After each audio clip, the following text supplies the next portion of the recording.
बंधुओं, अर्जुन कृष्ण संवाद नहीं कहा गया। भगवान कृष्ण ने जो अर्जुन को भाव सुनाए वह गीत कहलाया गया और उसे गीता कह दिया, वही भगवत गीता है। परंतु संवाद के रूप में उद्धव के साथ में ठाकुर जी बैठे। संवाद में मतलब गीता में अर्जुन को अधिक अधिकार नहीं दिया। वो प्रश्न करते हैं, भगवान उत्तर देते हैं। तर्क वितर्क कुतर्क का अधिकार अर्जुन को प्राप्त नहीं हुआ। पर उद्धव कृष्ण संवाद में बीच बीच में उद्धव जी तर्क भी करते हैं। आप ये बात कह रहे हैं, परंतु आप हमारी दृष्टिकोण से देखिए ना, आपके दृष्टिकोण से तो ये उचित है, हमारे दृष्टिकोण से बताओ। और संवाद का मतलब क्या होता है? भगवान ने नीचे बैठा करके अर्जुन को ज्ञान उपदेश किया, पर संवाद तो बगल में बैठा क्यों होता है? उद्धव जी बगल में बैठे, कभी ठाकुर जी उद्धव का हाथ पकड़ लेते हैं, कभी कंधे में हाथ लगा लेते हैं, कभी उद्धव जी ऐसे लेट जाते हैं, ठाकुर जी थोड़े पौड़ जाते हैं। मतलब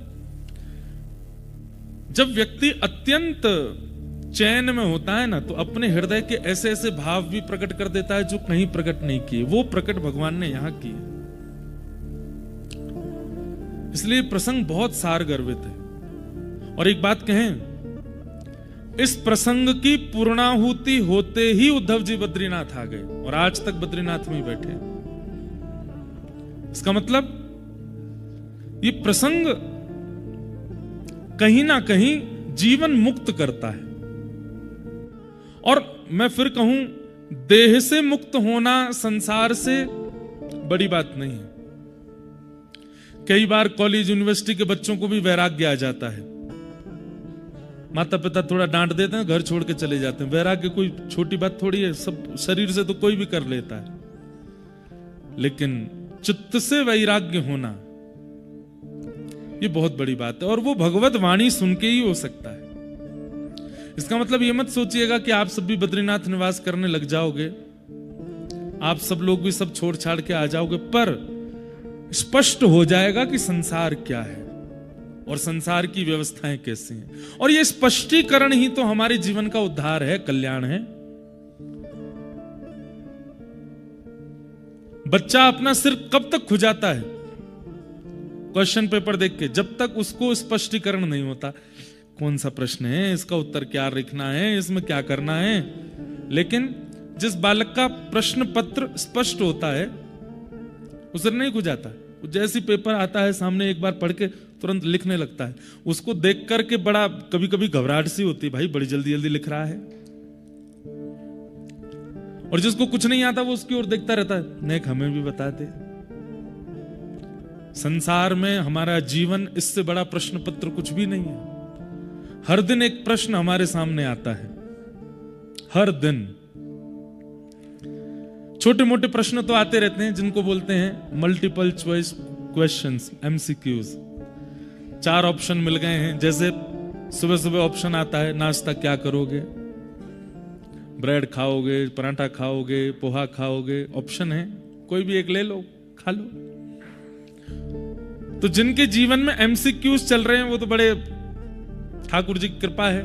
पर कभी कभी बड़ा प्रश्न आता है जिसमें आपको लिखना है।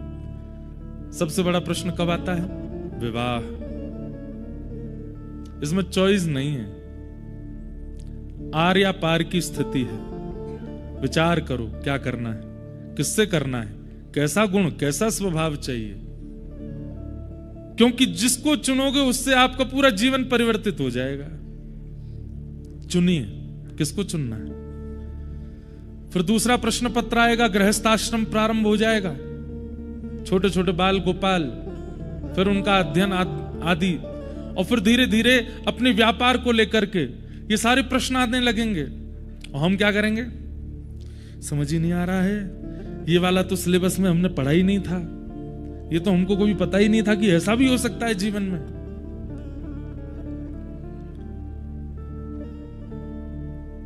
ये जो संवाद आप सुन रहे हैं, कृष्ण उद्धव संवाद, ये उस प्रश्न पत्र के एक प्रकार से गाइड बुक है। इसको अगर श्रवण कर लिया तो प्रश्न पत्र में आने वाले, जैसे होता है ना कि बहुत पढ़ा लिखा बच्चा भी एक बार पढ़ के 1 मिनट सोचता है और 1 मिनट सोचते ही उसका उत्तर लिखने लगता है। जीवन में फिर जितने भी पड़ाव आएंगे, ये तो मैं बहुत सामान्य पड़ाव बोल रहा हूं जिनको हम मंच से बता सकते हैं, ऐसे ऐसे भी पड़ाव आएंगे जो शायद आपको ही अनुभव हो और कोई जानता भी नहीं होगा उसको। उन पड़ावों का भी उत्तर ठाकुर जी दे रहे हैं। ज्ञान आवश्यक क्यों है? क्योंकि ज्ञान असमंजस्य से परे कर देता है। फिर व्यक्ति व्यथित नहीं होता, फिर व्यक्ति असमंजस में नहीं पड़ता, व्यक्ति रुकता नहीं है। व्यक्ति को पता है मुझे क्या करना है। इसलिए ये बहुत आवश्यक है। सब चीज का अर्थ सब छोड़ करके विरक्त हो जाना मत समझा कीजिए। हमारे पूज्य पिताजी महाराज पिछले 52-53 वर्षों से कथा कर रहे हैं।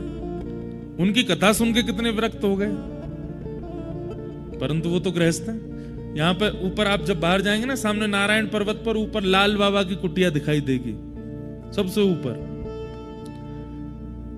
अब तो आज मुझे पता चला कि बाबा अब बहुत वृद्ध हो गए तो अब कहीं और निवास करते हैं। बाबा यहीं रहे, कितने वर्षों तक तप किया। उन बाबा की कुटिया में 24 घंटे पिताजी की कथा चलती रहती थी। 24 घंटे, रात में भी ट्रैप रिकॉर्ड था। सुबह शाम की पिताजी की 2 सत्र की कथाएं चलती, एक पूरी होती दूसरी फिर शुरू कर देते, चलती रहती। कितने लोग वहां जाते, और जब जब पिताजी की कथा बद्रिकाश्रम में होती, बाबा एक दिन के लिए जरूर आते नीचे। तो बड़े बड़े महात्मा विरक्त हो गए कथा सुन के, लेकिन विरक्त होना ही आवश्यक नहीं है। इसलिए यहां के प्रसंगों को सुनकर के, ठाकुर जी की कई त्यागमयी भावनाओं को सुनकर के आप सब चीज छोड़ करके चले जाओ, वो नहीं करना है। चित्त में नहीं आने दीजिए उसको, चित्त को वहां मत लगने दीजिए।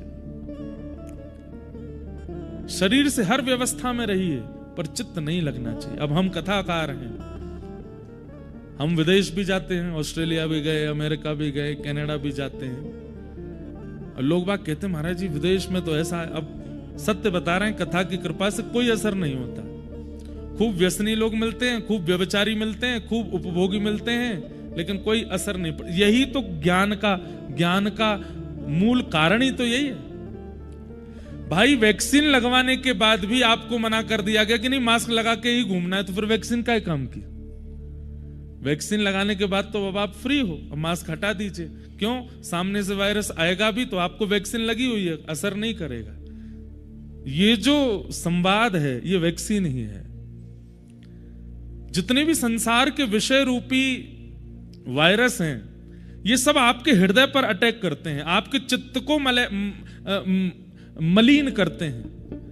लेकिन इसको भागवत धर्म कहते हैं, जो ठाकुर जी उद्धव को समझा रहे हैं। इसको कृष्ण उद्धव संवाद भी कहते हैं, उद्धव गीता भी कहते हैं, भागवत धर्म भी कहते हैं।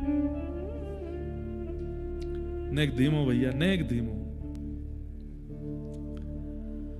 तो ये वैक्सीन है। इसके बाद आप दुनिया में खुले घूमिए, आप पर असर नहीं होगा। स्वामी विवेकानंद कैसी कैसी कहां व्यसनियों के बीच में भी गए हैं, स्त्रियों के बीच में भी गए हैं, विदेशों में भी गए हैं, कैसी कैसी परिस्थितियों में गए, लेकिन ज्ञान सब जगह से रक्षा करता था। और एक बात, जैसे एक होता है ना कि आप एक दवाई लेते हैं, उसके साथ में एक एंटीबायोटिक भी ले लीजिए, या फिर एक कई बार ऐसी दवाइयां होती हैं उसके साथ में एक सहायक दवाई दी जाती है। सहायक दवाई का मतलब क्या होता है? कई दवाइयां देने समय ये कहते हैं डॉक्टर कि इससे आपका पेट फूल सकता है, गैस हो सकती है, तो ये दवाई साथ में लेना है। ठीक वैसे ही ज्ञान तो मुख्य औषधि है, पर ज्ञान के साथ में सहायक औषधि भक्ति है। भक्ति से जन्म हुआ है ज्ञान का, भक्ति जननी है ज्ञान की। इसलिए भक्ति युक्त ज्ञान अगर जीवन में आएगा तो अहम नहीं आने देगा। नहीं तो कई बार अति ज्ञान आने पर अहंकार भी आ जाता है कि हमें तो बहुत पता है। इसलिए इन विषयों को सुनकर के घर छोड़ने का मन मत बना लीजिएगा। ये बात हम इसलिए कह रहे हैं क्योंकि हमारी कथा सुन के हमारे परिवार के लोगों के फोन आ गए, बोले भैया तुम्हारा क्या मन चल रहा है, ऐसे विषय को लेकर के क्यों कह रहे हो। मैंने कहा तो इसका मतलब ये थोड़ी घर छोड़ देंगे। हाँ, घर में आसक्त नहीं होंगे।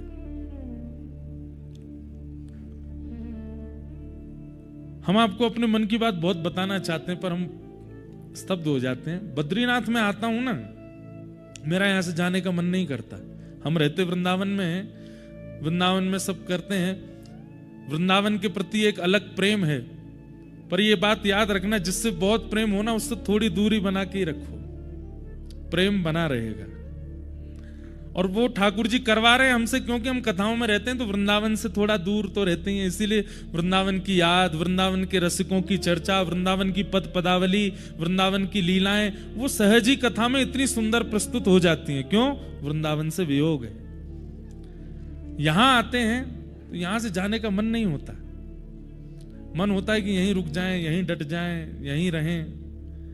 अच्छा, परिवर्तन कैसा हुआ? जब मैं पहली बार बद्रीनाथ आया तो मेरा मन केवल बद्रीनाथ भगवान के दर्शन में ही लगता था और मुझे कुछ देखने का इच्छा नहीं होती थी। दूसरी बार बद्रीनाथ आया तो श्री गंगा जी और बद्रीनाथ दोनों को देखने का मन होता। तीसरी बार जब आया तो सरस्वती जी माना में, उनको भी दर्शन का। मतलब हर बार, अब इस बार ये हुआ है, हम बद्री विशाल भगवान को तो एक बार देखते हैं, बस दूर से एक क्षण देखते हैं। पहले मैं 1.5 घंटे बैठता था मंदिर में, अब बस एक बार देखते हैं। और इच्छा होती है यहाँ संतों के पास बैठें, उनसे बात करें, यहाँ के रहने वाले, निवास करने वाले, यहाँ तप करने वाले महात्माओं के कैसे भी दर्शन हो जाएं। नित्य प्रार्थना करते हैं कि हम कहीं घूमने निकलें अकेले, कहीं पहाड़ पर, कहीं मार्ग में कोई महात्मा मिल जाए, कोई रसिक संत दिख जाए, कोई अवधूत मिल जाए, कोई भगवत प्राप्त सामने आ जाए, ये इच्छा होती है। ज्ञान यही करता है, ये भागवत धर्म ऐसी ही स्थिति करेगा। आप संसार छोड़ेंगे नहीं पर पूर्ण रूप में उसमें रमेंगे भी नहीं, और ये अच्छा है।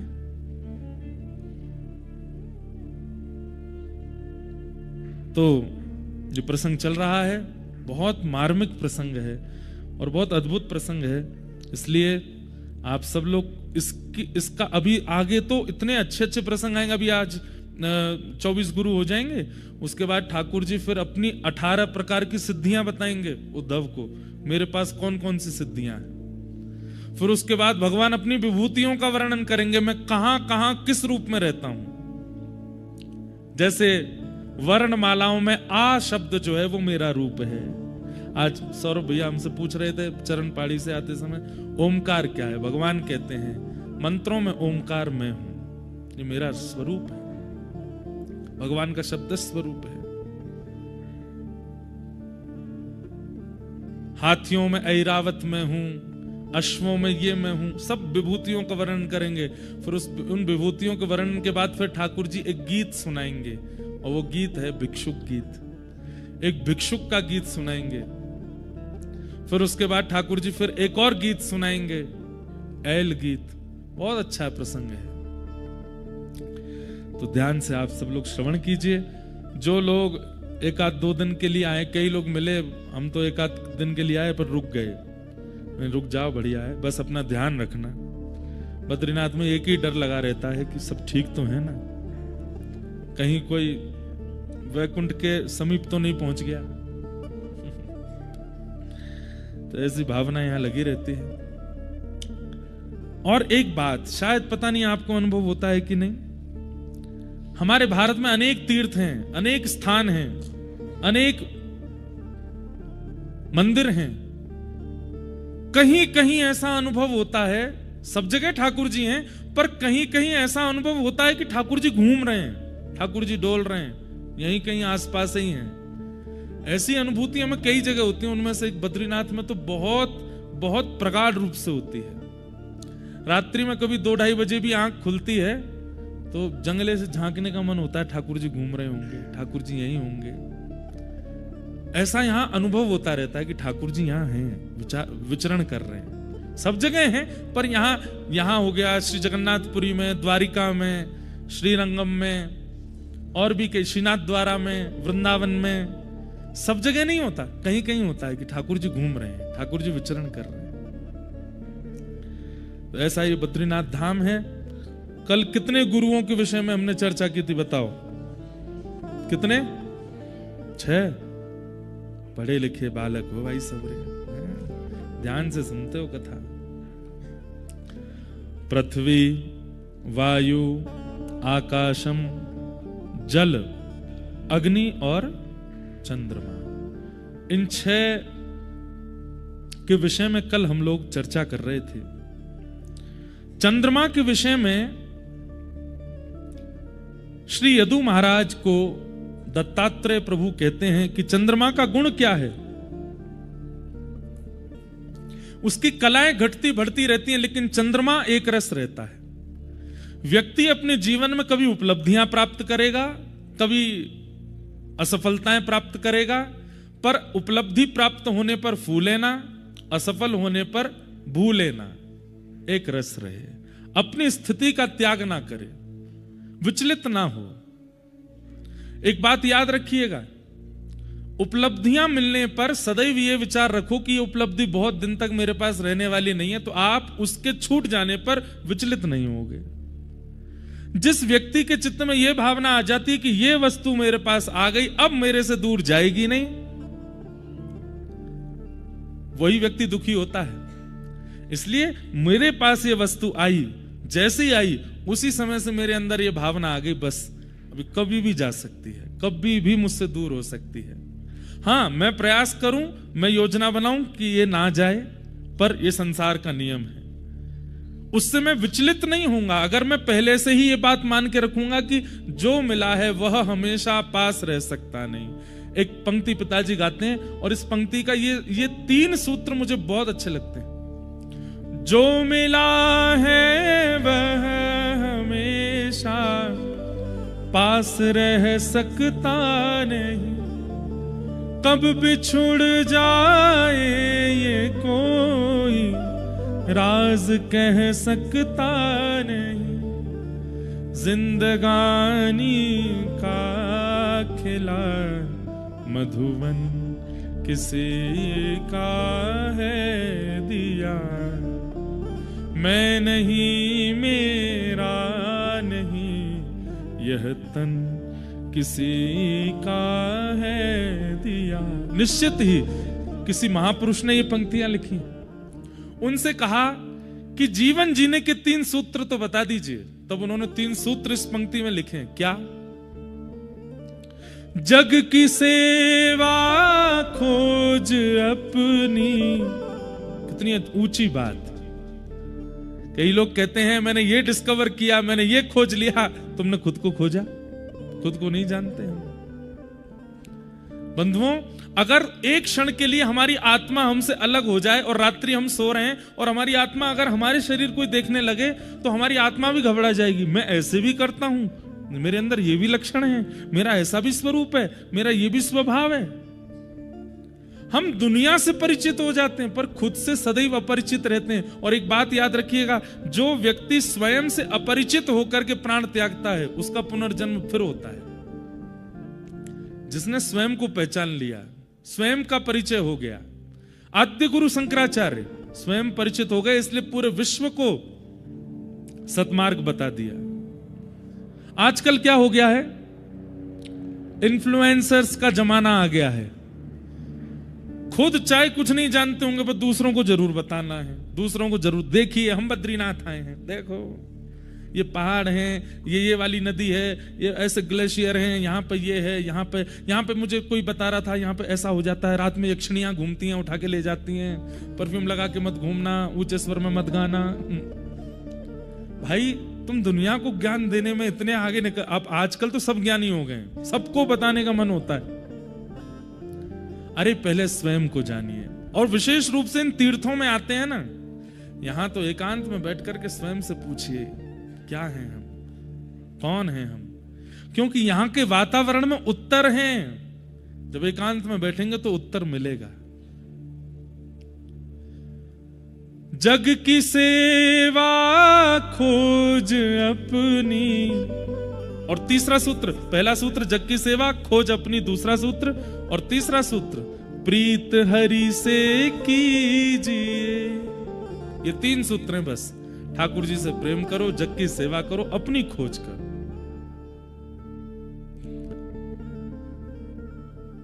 जिंदगी एक राज है, यह जान कर जी लीजिए। साधना के पथ पर साधन किसी का है दिया, मैं नहीं मेरा नहीं, यह तन किसी का है दिया। हम सत्य बताएं, हम आपको कथा नहीं सुनाते, हम स्वयं को सुनाते हैं। यहां पर कहने वाले पहले अध्ययन करेंगे, कथा में आने से पहले मौन रहेंगे, फिर यहां कथा सुनाते हैं स्वयं को।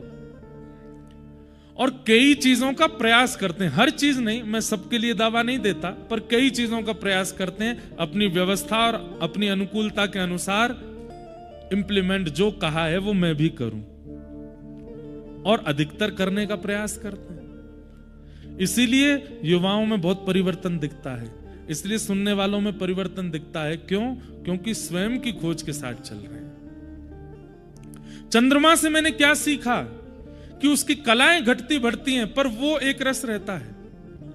जिंदगी में चाहे जो मिले, जो बिछुड़ जाए, आप एक रस रहो। और वो तभी रह सकते हो कि मिलने वाली वस्तु के प्रति कभी अभिमान ना हो, सदैव ये भाव रहे कभी भी दूर जा सकता है। तो उसका बिछुड़ना आपको व्याकुल नहीं करेगा। हां, एक जगह ये भावना नहीं रखनी, ठाकुर जी और सदगुरु में ये कभी नहीं बिछुड़ेंगे, ये सदा मेरे रहेंगे, ये मुझसे कभी दूर नहीं जाएंगे।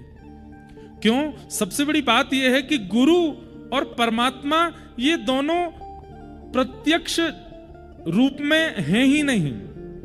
वो प्रत्यक्ष रूप में कभी कभी हमें मिलते हैं, कभी कभी हमें दिखते हैं, वो बात अलग है, पर अप्रत्यक्ष रूप से वो सदा हमारे साथ ही रहते हैं। गुरु का जब स्मरण करो, उनकी वाणी का स्मरण कर लो। ठाकुर जी का जब स्मरण करो, गुरु की वाणी से ठाकुर जी का स्मरण कर लो। उनकी स्मृति से व्याकुलता नहीं होती, इसलिए इनके प्रति ये भाव रखो, ये कभी नहीं दूर जाएंगे। एक बार मिल गए, एक बार हम ठाकुर जी के हो गए, ठाकुर जी हमारे हो गए, बस अब हम कभी बिछुड़ेंगे नहीं। बाकी ठाकुर जी को छोड़ संसार की हर वस्तु के प्रति मिलने पर यही भावना रखो, ये कभी भी जा सकती है, तो उसका जाना कष्ट नहीं देगा। हम चंद्रमा से ये सीखते हैं। राजन, और भी बहुत कुछ है चंद्रमा में। रात्रि की अंधियारी में भी सब सो रहे होते हैं, पर चंद्रमा प्रसन्न मुद्रा में रहता है। कभी कभी ऐसा काल आता है, सब व्यथित हैं, सब दुखी हैं, सब परेशान हैं, पर उस बीच में, उस अव्यवस्था में भी अत्यंत प्रसन्नता चित्त में धारण करके जो बैठा है, वो चंद्रमा है। चंद्रमा। मैंने अगला गुरु अपना बनाया सूर्य को। सूर्य से मैंने क्या सीखा? अब यहां पर एक बात देखेंगे आप, चंद्रमा पहला गुरु है और सूर्य उनके बाद आते हैं, जबकि सूर्य की प्रधानता हमारे यहां ज्यादा है, पर यहां पर दत्त भगवान ने चंद्रमा को पहले गुरु बनाया, सूर्य को बाद में बनाया। उसके पीछे कारण क्या है? सूर्य में थोड़ी तीक्ष्णता है। तीक्ष्णता मतलब थोड़ा तेज है, इसलिए चंद्रमा को पहले गुरु बनाया। वो थोड़े शीतल हैं, तेज नहीं है। अरे माताओं, आके चुपचाप कथा सुन लो, पीछे तो अल्लाह कर रहे, बैठ जाओ, बैठा दो इनको। क्या बता रहा था मैं? हाँ, तो सूर्य में बैठ जाओ, बैठ जाओ, तीक्ष्णता नहीं होती। सब लोग इधर देखो, चंद्रमा तीक्ष्ण नहीं होता, सूर्य थोड़ा तीक्ष्ण होता है। पर सूर्य से हमें क्या, अब यहां पर यही बात तो रखनी है कि हमको गुरु क्या बनाना है, उनके अवगुणों का विचार नहीं करना है। उनके अवगुणों, अगर आप अवगुणों का विचार करोगे कभी दत्तात्रेय की तरह नहीं बन पाओगे। दत्तात्रेय कौन है? अवधूत, जो अवधूत है। तो दत्तात्रेय की तरह बनना है तो इसलिए दोष नहीं देखना है। सामने सूर्य आ जाए, चंद्र आ जाए, जो भी आ जाए, उसमें अभी आगे देखिएगा किन किन को गुरु बनाया है इन्होंने। तो सूर्य को गुरु बना करके मैंने क्या सीखा? सूर्य का एक बहुत अच्छा गुण है। क्या? सूर्य तपाते हैं और तपा करके जलाशय को पृथ्वी से उड़ाते हैं। चाहे मैला जल हो, चाहे कुचैला जल हो, चाहे नमकीन जल हो, चाहे मीठा जल हो, चाहे पर्वत का जल हो, चाहे कहीं का जल हो, समस्त जल को आकाश में ले जाते हैं। वो कैसा भी जल हो उसको स्वीकार करते हैं और उसको पवित्र करके पुनः प्रदान कर देते हैं। मतलब सूर्य से मैंने सीखा कि सामने वाले से आप जो कुछ भी ग्रहण करते हैं, आपका दायित्व बनता है उसने जो दिया उससे भी अधिक उसको करके उसको प्रदान कर दो। ये मैंने सूर्य से सीखा। कीचड़ का भी जल उड़ के जाता है आकाश में, बादल बनता है, लेकिन जब बरसता है तब कीचड़ नहीं बरसती, तब मीठा जल ही बरसता है, तब पवित्र जल ही बरसता है। सूर्य का कितना अच्छा गुण है, चाहे जैसी वस्तु उसको प्रदान कर दीजिए, चाहे वो जैसा आपसे लेगा, वो पवित्र करके ही उसे प्रदान करेगा। ये सूर्य से मैंने सीखा। सामने वाला अपनी क्षमता से प्रदान करता है, सामने वाला अपनी क्षमता आपके सामने प्रस्तुत करता है, उसकी क्षमता से अधिक बढ़कर के उसको प्रदान करो। ये मैंने सूर्य से सीखा। सूर्य का दूसरा लक्षण क्या है? अनेक पात्रों में जल भर के सूर्य की किरणों के नीचे रख दीजिए, अनेक सूर्य प्रकट हो जाएंगे। उन पात्रों में अनेक सूर्य दिखने लगेंगे, लेकिन मूल एक ही रहेगा। मूल तत्व अपना स्वरूप त्यागता नहीं है। आप जैसे और आपसे अनेक हो जाएं, पर आप अपने रस में रहो। और सूर्य इसका कभी अभिमान नहीं करते। और इतना ही नहीं, सूर्य प्रकट होते हैं जलपात्र में, सूर्य के समान तेज भी कई बार आ जाता है। शीशे में आप कभी सूर्य की किरण को लीजिए और उसका रिफ्लेक्शन किसी पर डालेंगे और बहुत देर तक अगर नहीं हटाओगे तो वो वस्तु जल भी सकती है। मध्य में कितने भी साधन आ जाएं, पर सूर्य एक ही रहता है। सूर्य का तीसरा लक्षण, अवकाश नहीं करते सूर्य। सभी देवताओं का अवकाश है, चंद्रमा का भी अवकाश होता है अमावस्या पर। एकमात्र सूर्य हैं हमारे समस्त देवी देवता मंडल में जिनका कभी अवकाश नहीं होता, और एक क्षण के लिए भी अवकाश नहीं होता। हम कहते हैं कि सूर्य ढल गया, सूर्य अस्त हो गया। नहीं, वो पृथ्वी के दूसरे कोने में फिर से उदय हो चुके हैं, और वहां अस्त होने के बाद फिर यहां उदय हो चुके हैं। सूर्य का कभी अवकाश नहीं। जिस दिन से अपनी पदवी पर बैठे हैं सूर्य नारायण, उस दिन से आज तक एक क्षण के लिए भी अवकाश पर नहीं गए हैं। मतलब अपने कर्तव्यों से भागते नहीं है सूर्य। इसलिए सूर्य अभी आगे भिक्षुक गीत में भगवान बताएंगे पंचदेवों में किन किन की आराधना करनी चाहिए और सूर्य की आराधना कैसे करनी चाहिए। वो प्रसंग आगे आएगा, मैं तभी बताऊंगा। सूर्य की आराधना में भगवान उद्धव से कहते हैं, उद्धव अगर मेरा प्रत्यक्ष दर्शन करना है, अगर किसी को यह बात जाननी है कि भाई भगवान कहां है मुझे दिखा दो, तो तुम आकाश में सूर्य को देख लेना। वो प्रत्यक्ष मैं ही हूं, वो मैं ही हूं, वो मेरा ही स्वरूप। इसलिए सूर्य नारायण उनको कहा जाता है। तो सूर्य का तीसरा लक्षण क्या है? छुट्टी नहीं करते, वर्क फ्रॉम होम नहीं है उनका। यहां पे लोगों में मारा मारी चली है आजकल, बच्चों में। जब से कोविड आया वर्क फ्रॉम होम आ गया। अब तो कोविड चला भी गया तब भी वर्क फ्रॉम होम ले लेते हैं। मतलब पैसा पूरा मिलेगा, आराम भी पूरा मिलेगा। देखो, कथा सुनने के लिए, तीर्थ जाने के लिए, ठाकुर जी की सेवा करने के लिए, मनोरथ उत्सव करने के लिए कुछ करना पड़े चलेगा, पर अपने चैन सुख के लिए करना पड़े अच्छा नहीं है वो। सूर्य को जल अर्घ देने का अधिकार उन्हीं को है जो सूर्य के समान स्थिति रखते हैं। सूर्य कभी अवकाश नहीं करता। हमसे कई लोग बोलते हैं, व्यंग में भी बोल देते हैं। जैसे कई बार अभी गिरिराज जी में हमने किसी से कहा, अरे भाई थक जाते हैं थोड़ा, इसलिए लोगों से मिल नहीं पाते, लगातार कथाएं रहती हैं, तो हमको कोई बोले तो छोड़ क्यों नहीं देते कथा? इतनी कथाएं करने की जरूरत क्या है आपको? इतनी दक्षिणा क्यों ले रहे हो? अरे मैंने की भाई दक्षिणा के लिए कर रहे हैं हम कथा।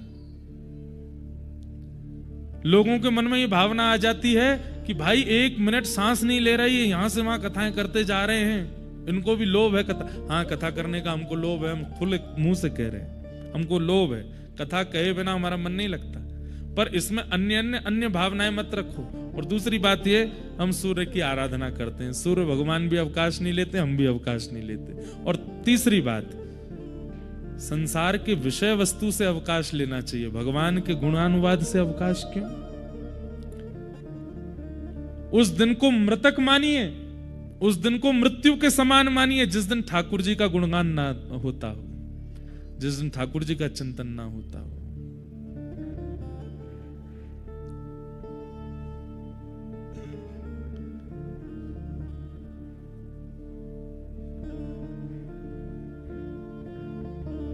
राम नाम विसार बंदे, राम नाम विसार बंदे, राम नाम विसार, राम नाम विसार। गाइए, राम नाम विसार बंदे, राम नाम विसार बंदे, राम नाम विसार बंदे, राम नाम विसार बंदे, राम नाम विसार, राम नाम विसार। ये बद्रीनाथ है। और जगह हमारी कथा में कीर्तन भी ऐसे आते हैं नाचने वाले, यहाँ पे कीर्तन भजन भी ऐसे आएंगे, विरक्त वाले, शांति वाले, विश्राम वाले। बद्रीनाथ तपस्या कर रहे हैं यहाँ पे ठाकुर जी, स्थान का प्रभाव है। राम नाम विसार बंदे, राम नाम विसार बंदे, राम नाम विसार, राम नाम विसार, ओ राम नाम विसार,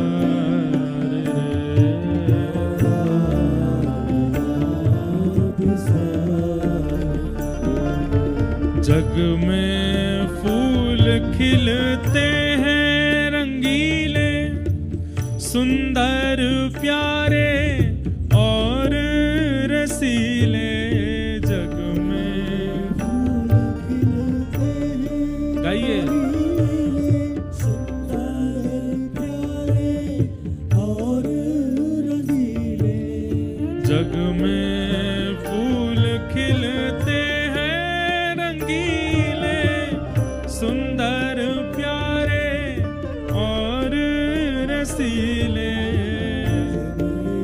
फूल खिलते हैं रंगीले, सुंदर प्यारे और रसीले, मत करना तू इनसे प्यार बंदे, मत करना तू इनसे प्यार बंदे, ओ मत करना तू इनसे प्यार बंदे, मत करना तू इनसे प्यार बंदे। यहाँ पर फूल किनको कहा जा रहा? फूल माने पुष्प तो हैं ही, पर यहां पर मूल रूप से पुष्प क्या है? कभी कोई पसंद आ गया, कभी कोई भाग गया, कभी किसी पे मन आ गया, कभी कोई रुचकर लग गया। ये मन में भाई छोटा सा जगह है, उसमें इतने सारे लोग मत बैठाया करो, उसमें इतनी सारी सामग्रियां मत भर दिया। अच्छा लगा, कभी कोई कपड़े अच्छे लगे, कभी कोई स्थान अच्छा लगा, कभी कोई भोजन अच्छा लगा। ये सुंदर सुंदर पुष्प हैं, ये रंगीले हैं, रसीले हैं, आकर्षक हैं, पर इनमें फंसना नहीं।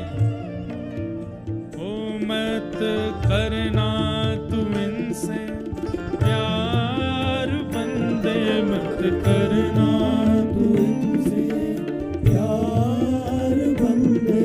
ओ राम नाम बिसार रे, राम नाम बिसार रे, ओ राम नाम बिसार रे, राम नाम बिसार रे, ओ राम नाम बिसार बंदे, राम नाम बिसार बंदे, राम नाम बिसार रे। श्री भद्र विशाल भगवान की।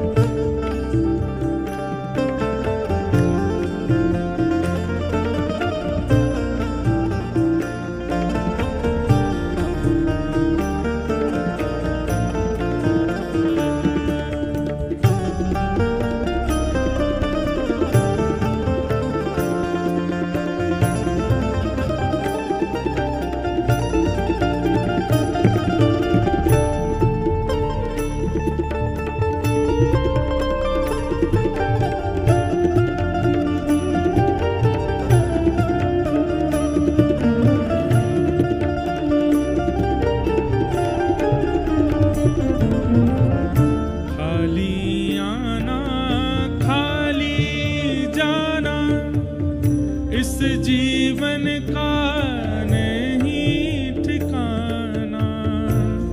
खाली आना खाली जाना इस जीवन का नहीं ठिकाना।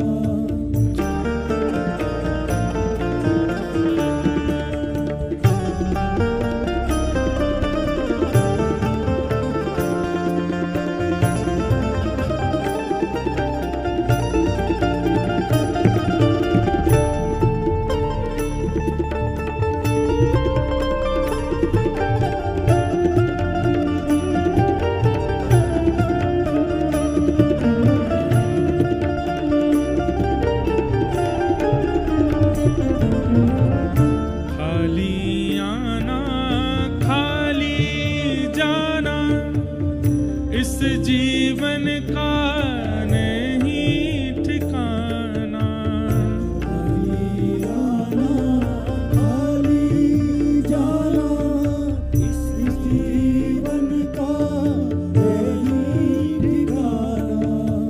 खाली आना खाली जाना इस जीवन का नहीं ठिकाना।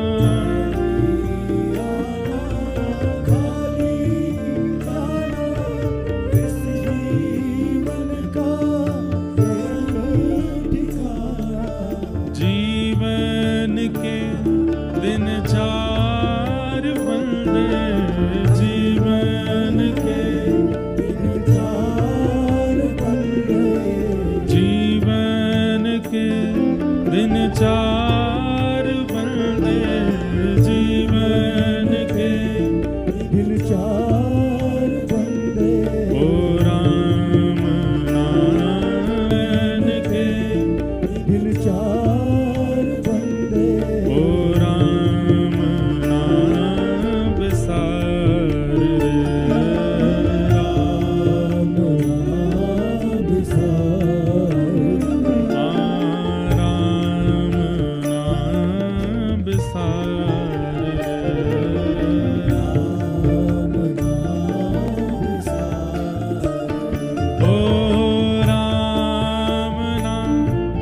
विसार वंदे राम नाम, विसार वंदे घनश्याम नाम, विसार वंदे श्याम नाम, विसार वंदे ओ राम नाम विसार, राम नाम विसार, ओ राम नाम विसार दे।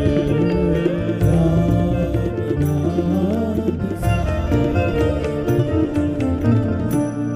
सूर्य से मैंने सीखा कि सूर्य अवकाश नहीं करते, और कम से कम भैया संसार के भावों में आप अवकाश ले लो, वर्क फ्रॉम होम ले लो, पर कम से कम अपने भजन में तो अवकाश कभी मत कीजिए।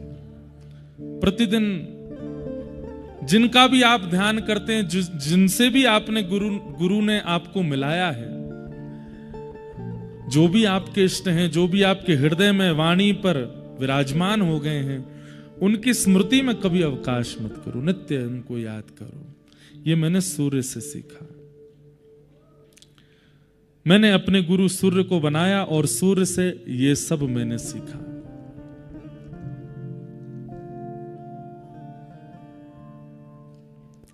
दूसरी बात, सूर्य का एक गुण और है। जरूरी नहीं है कि किसी के अति सामीप्य में जाकर के ही अपने तेजों में ज्ञान को प्रदान करना। कई बार हम लोगों के चित्त में यह आ जाता है कि हमारे सदगुरु हमसे दूर हैं, हम अपने कार्यों के कारण, गुरु अपने व्यस्तताओं के कारण हमसे दूर, हम अपने कार्यों के कारण उनसे दूर। और कई लोगों को इस बात का बहुत विरह रहता है कि बिना गुरु के हम कैसे रहें, हमारा मन ही नहीं लगता। मन होता है उनके पास रहें, उनके साथ रहें, उनको देखें, उनको। एक बात हमारी बहुत ध्यान से सुनिएगा, हमारे कितने दिन ऐसे निकलते हैं कि हम सूर्य को देखते तक नहीं है, पर सूर्य से जितनी हमारी कार्यों की पूर्ति होनी चाहिए वो सब होती है।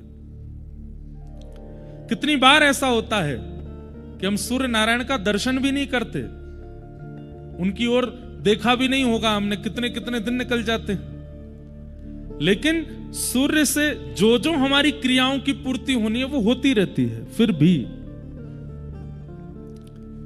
ऐसे ही गुरु शिष्य का संबंध है।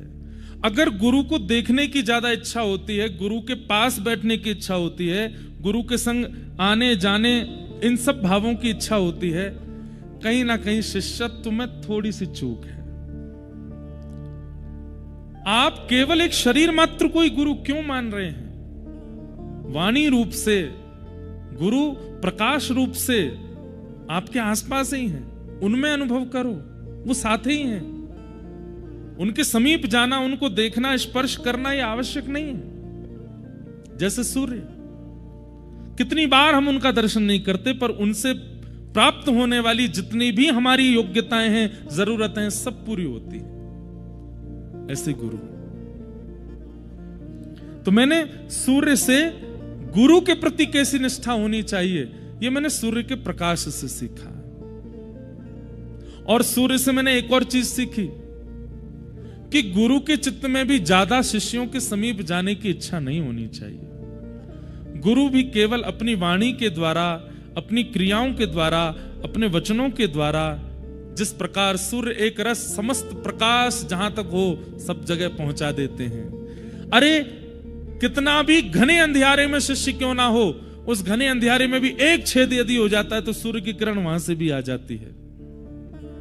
ऐसे ही हम कितने भी भयंकर संसार के अंधियारे में क्यों ना हो, भयंकर अपने गृहस्थाश्रम में क्यों ना पड़े हों, एक कृपा की कोर आवश्यक है बस। वहां से भी गुरु कृपा प्रविष्ट हो सकती है, कल्याण कर सकती है। मैंने सूर्य को गुरु बना करके ये सीखा। मेरे अगले गुरु कौन हैं? अगले गुरु बड़े अच्छे हैं। इनका नाम क्या है? कबूतर। क्या नाम है? कबूतर। अब देखते जाइएगा आप, दत्तात्रेय के ऐसे ऐसे गुरु, विचित्र गुरु आएंगे, सोचेंगे इनसे क्या सीख लिया। बोले मैंने कबूतर से क्या सीखा? यदु महाराज बोले कबूतर भी आपका गुरु है? बोले जब दृष्टि में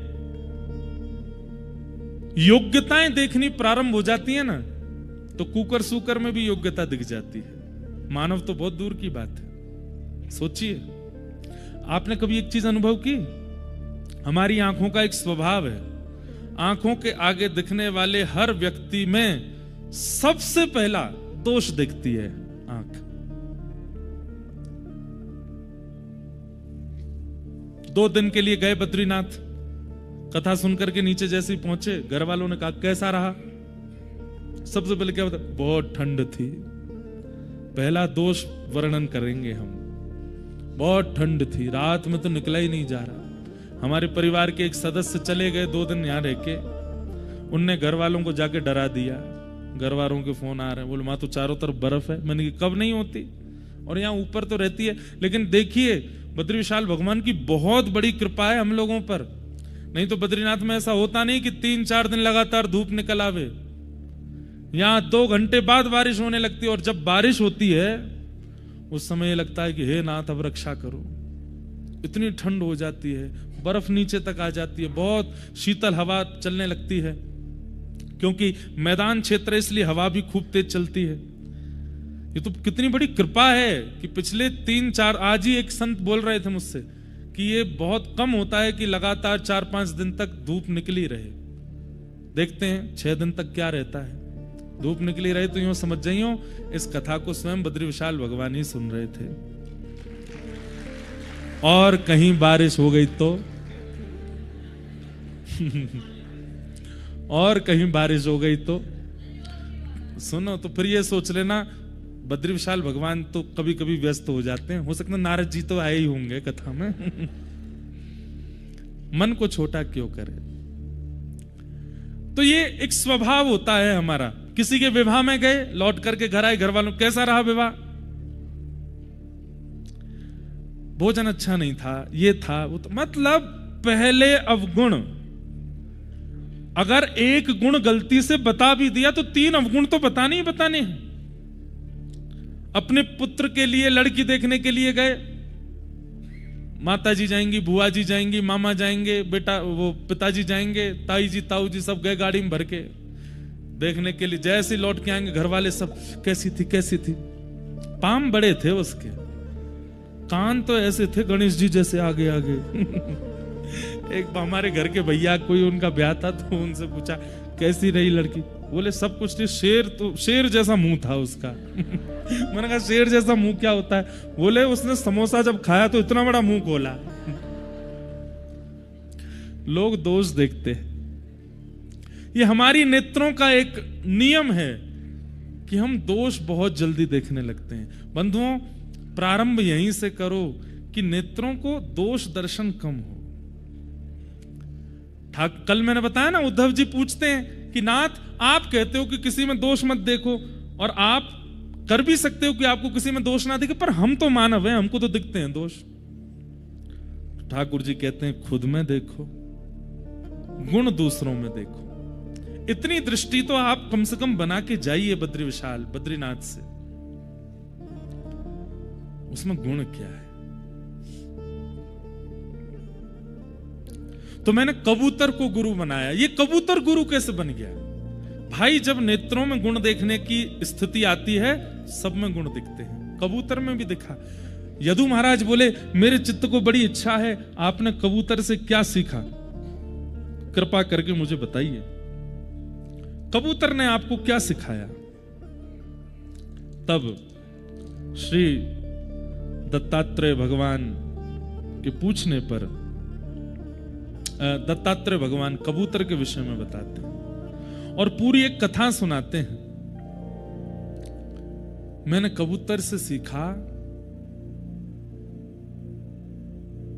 कबूतर में अपने पत्नी बच्चों के प्रति आसक्ति बहुत होती है।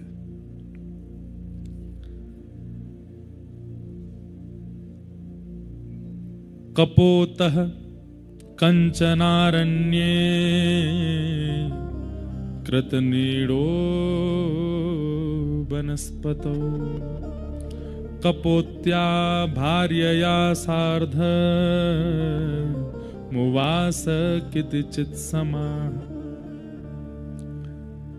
जरूरी नहीं है कि हर व्यक्ति की अच्छी करनी से ही हम सीखते हैं, किसी किसी की गलती भी हमें सिखाती है। तो कबूतर की मैंने गलती से सीखा। कैसी गलती? बोले कबूतर में आसक्ति बहुत होती है। एक बार एक कबूतर वन में विचरण करता हुआ गया और तभी उसने देखा कि एक मादा कबूतर एक वृक्ष पर बैठी है और उसका उसके प्रति स्वाभाविक स्नेह हो गया। स्नेह होने के बाद उन दोनों ने मन बना लिया कि चलो अब हम गृहस्थ आश्रम में प्रवेश करते हैं। कबूतर कबूतरनी ने ब्याह कर लिया। ये कथा दत्तात्रेय भगवान सुना रहे हैं अपने गुरुजी की। मेरे गुरुजी ने कबूतरनी से ब्याह कर लिया। बोले अच्छा। फिर कुछ समय बाद उनके छोटे छोटे बालक हुए। बहुत खुशहाल परिवार चल रहा था, सब बड़े आनंद में थे, सब बहुत प्रसन्न थे, कोई कमी नहीं थी। छोटे से घोंसले में 4-5 कबूतर के बच्चे, कबूतर कबूतरनी सुबह उड़ करके जाते, दाना चुगते, अपना पेट भरते, कुछ दाना लेके आते, बच्चों को पवाते।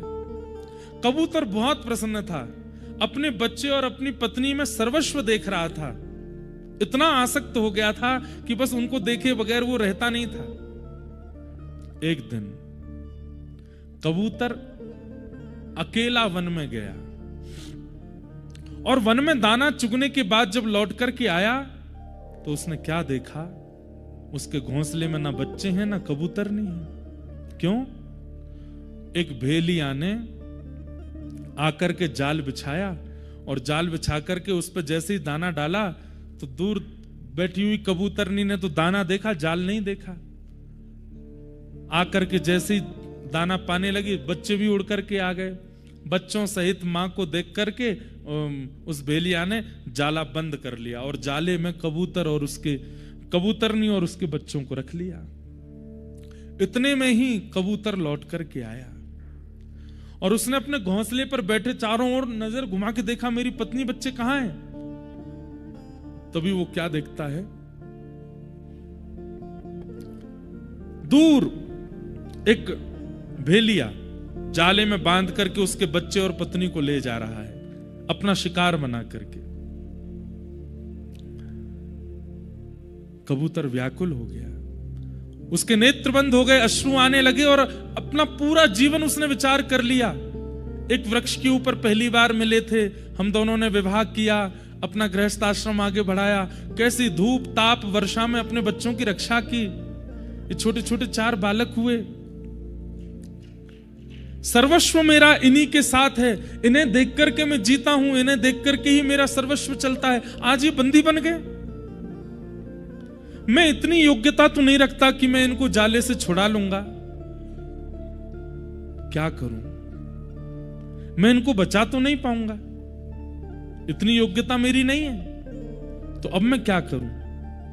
तो कबूतर उड़ करके गया और जो जाले में छोटे छोटे छेद थे वहां जाकर के अपनी चोंच से उन छेदों को बड़ा किया और बड़ा करके स्वयं भी उनके अंदर प्रवेश कर गया और अपने बच्चे पत्नी को हृदय से लगा के बोला, तुम अकेले नहीं मरोगे, मैं भी तुम्हारे साथ मरूंगा। ये दृश्य मैंने देखा यदु, और मैंने कबूतर को अपना गुरु बना लिया। यदु महाराज बोले, इसमें आपने क्या सीखा? बोले, मैंने ये सीखा इतनी आसक्ति अच्छी नहीं, इतना फंसना संसार में, चाहे अपनी ही पत्नी बच्चे क्यों ना हो, अच्छा नहीं है। कि अपने आप को अयोग्य मान करके ये विचार कर लिया। बंधुओं, आज की डेट में तो ऐसी चीजों पर मूवीज बनती हैं और उनको देख के लोग बड़े भावुक हो जाते, बताओ बच्चा नहीं पाया तो खुद ही मर गया साथ में। पर यदु महाराज के सामने श्री दत्तात्रेय कहते हैं, ऐसी आसक्ति अच्छी नहीं। अरे आसक्ति करनी ही थी तो ऐसे के प्रति करते कि जब विडंब परिस्थिति आती और हम सामर्थ्य विहीन हो जाते, हम बच नहीं पा रहे हैं, तो हमारी जिसमें आसक्ति है वही आकर के बचा जाता। धन्य है भक्त प्रहलाद, ऐसे से प्रेम किया।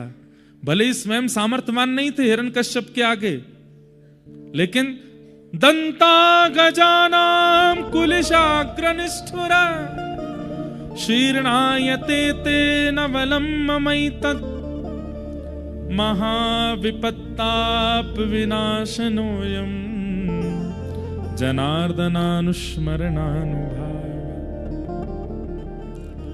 प्रहलाद जी महाराज ने ऐसे से प्रीति की कि स्वयं भले ही असामर्थ्यवान थे, लेकिन नाम उच्चारण करके अत्यंत पराक्रमी हिरण्यकश्यप को वध कराने के लिए अपने ईश्वर को प्रकट कर लिया। मैंने कबूतर को गुरु बनाकर के सीखा कि जब कबूतर इतनी आसक्ति परिवार में कर सकता है तो हम तो मानव हैं। शास्त्रों में एक श्लोक बोला जाता है, कुरंग मातंग पतंग भृंग मीना हता पंचभिरेव पंच एक प्रमादि सकथम न हन्यते यसेवते पंचभिरेव पंच। बहुत ध्यान से सुनना, बड़ी अच्छी बात। कुरंग मातंग पतंग भृंग हतः पंचभिरेव पंच। 5 लोगों के लिए यहां पर बताया गया है। हमारी 5 इंद्रियां हैं। कौन कौन सी? जो विशेष रूप से संसार में हमको ढकेलती हैं। पहली आंख, दूसरी कान, तीसरी जीभ, चौथी नाक, 5वीं त्वचा। ये 5 ज्ञानेंद्रियां विशेष रूप से संसार में जो हमारी आसक्ति बनती है वो इन 5 से ही बनती है। आंखों को देखने का लोभ होता है, कानों को सुनने का लोभ होता है, जीभ को चखने का लोभ होता है, नासिका को ग्रहण का लोभ होता है और त्वचा को स्पर्श का लोभ होता है। इस श्लोक में कह रहे हैं, बोले आंखों से कौन अपने जीवन का अंत कर लेता है? पतंगा। पतंगा कहते हैं लाइटों के आगे घूमने वाले छोटे छोटे छोटे छोटे जीव होते हैं। उनको लाइट इतनी अच्छी लगती है, इनके आगे घूमते रहेंगे, घूमते घूमते घूमते घूमते घूमते सुबह जब आप आकर के देखोगे नीचे मरे पड़े मिलेंगे। मतलब ऐसी आसक्ति हो गई कि अपने आप को आग में ही झोंक देते हैं और उसके तेज के कारण मर जाते हैं। पतंगा। कान से कौन आसक्त होता है? हिरण। अगर आप वन में जाकर के मधुर संगीत बजाने लग जाओगे तो हिरण दूर से अपने कान खड़े करके आपके समीप आने लगेगा। कई शिकारी धनुष बाण से नहीं मारते थे। आज एक नई बात हमको पता चली, शिकार की बात आई तो हम गए चरण पादुका दर्शन करने आज। तो जब आ रहे तो एक महात्मा साथ में थे, तो वे बता रहे थे कि जब कपाट बंद होते हैं ना, उसके बाद बद्री विशाल बद्रीनाथ की भूमि पर रहना नहीं चाहिए, नहीं तो गौ हत्या समान पाप लगता है। केवल मिलिट्री फोर्स जो यहां पर सुरक्षा कर्मी हैं, जो जिन लोगों को चाइना बॉर्डर पर जाना है, कई ग्रामीण लोग हैं जो अपने कार्यों के लिए यहां पर आते हैं, बाकी पर्यटकों को, दर्शनार्थियों को, साधकों को यहां नहीं रुकना चाहिए। क्यों? ये 6 महीने ही अधिकार है हमारा यहां पर। और मुझे बता रहे थे इस बार 7 महीने के लिए मंदिर खुल रहा है, 25 नवंबर तक खुल रहा है। कारण है यहाँ के कार्य आदि, भगवान सब मंगल करें, नहीं तो यहाँ 6 महीने ही अधिकार है। संभवतः मंदिर से ही शायद बद्री विशाल भगवान की आज्ञा से ही कर रहे होंगे, उनकी आज्ञा के बिना कुछ होता नहीं यहाँ पे। पर उसके बाद यहां रुकना मना है।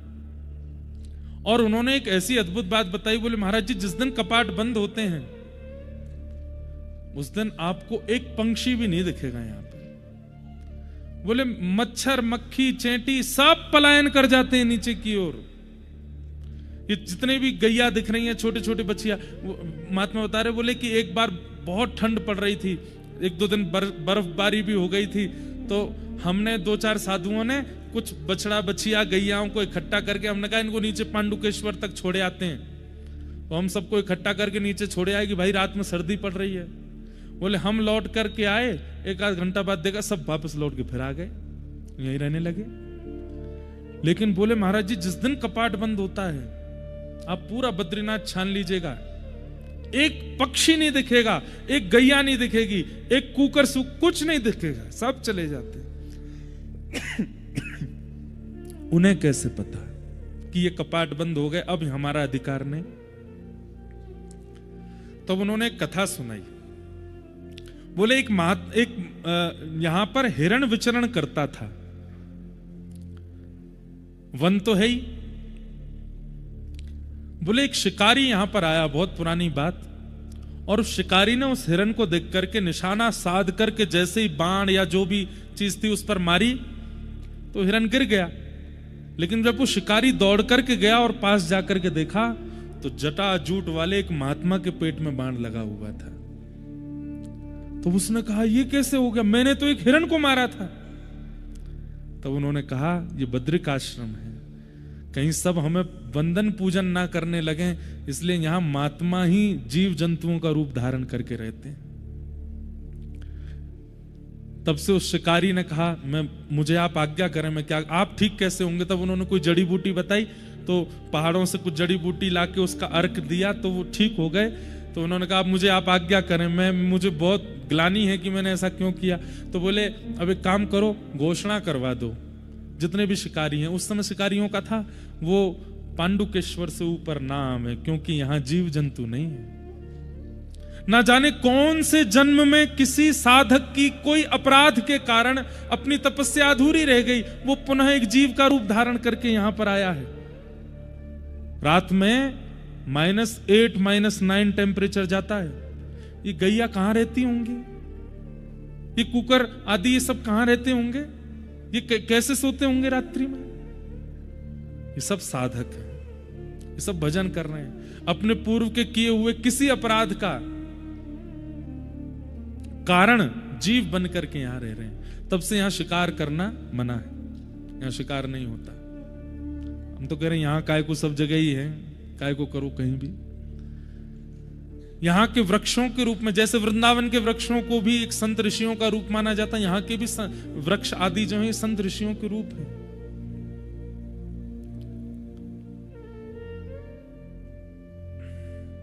तो ऐसा ये बद्रिकाश्रम, यहां पर कोई जीव भी आपको दिखे। आज हम गए तो चरण पादुका जहां ठाकुर जी के चरणारविंद हैं,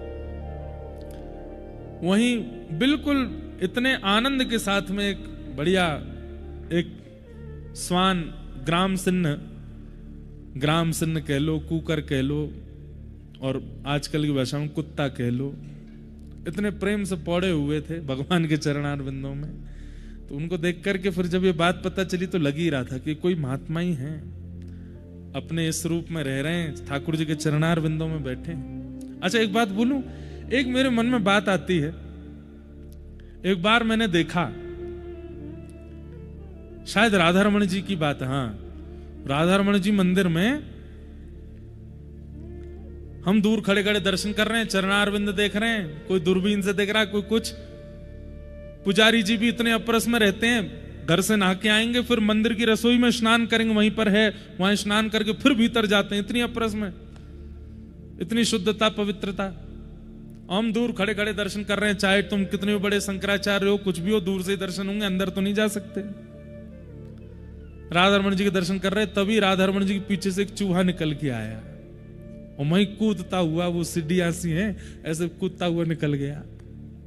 मैंने कि ये चूहा हमको ठेंगा दिखा के गया, मैं नहाता भी नहीं हूं, फिर भी मैं गर्भगृह में आ सकता हूं, फिर भी मैं राधारमण जी को छू सकता हूं। अरे जगन्नाथ महाप्रभु के मंदिर में आप जाएंगे ना, वैसे गर्भगृह में जाना तो नहीं चाहिए, पहले अधिकार था, अब तो बंद हो गया। वहां पे कई सारे कॉकरोचेस आ जाते हैं मंदिर में। मैंने की बात, हमसे ज्यादा भाग्यशाली तो जी है, जगन्नाथ जी के अंग पे ही घूमते हैं, डोलते हैं, कहीं पे बैठ जाते हैं। मक्खी जिस महाप्रसाद पर कोई दृष्टि नहीं डाल सकता, जाके डोली आती है, ठाकुर जी के संग बैठ के खाती है, सेम प्लेट में, दोनों खाएंगे चलो। चेंटी, कितने, मतलब आप अपने सौभाग्य की कहां इतनी वो करते हो कि हम मानव हैं। आपसे ज्यादा भाग्यशाली तो वो हैं जिनको बिना स्नान के गर्भगृह में प्रवेश प्राप्त है। तो निश्चित ही ये सब कोई पूर्व के संत ही हैं, आचार्य ही। तो मैंने कबूतर को गुरु बना करके क्या सीखा कि अति आसक्ति अच्छी नहीं। जिस प्रकार कबूतर अपने परिवार में आसक्त हुआ, उससे मैंने सीखा कि आसक्ति का गुण तो व्यक्ति में है, आसक्ति तो विशेष है मानव के अंदर,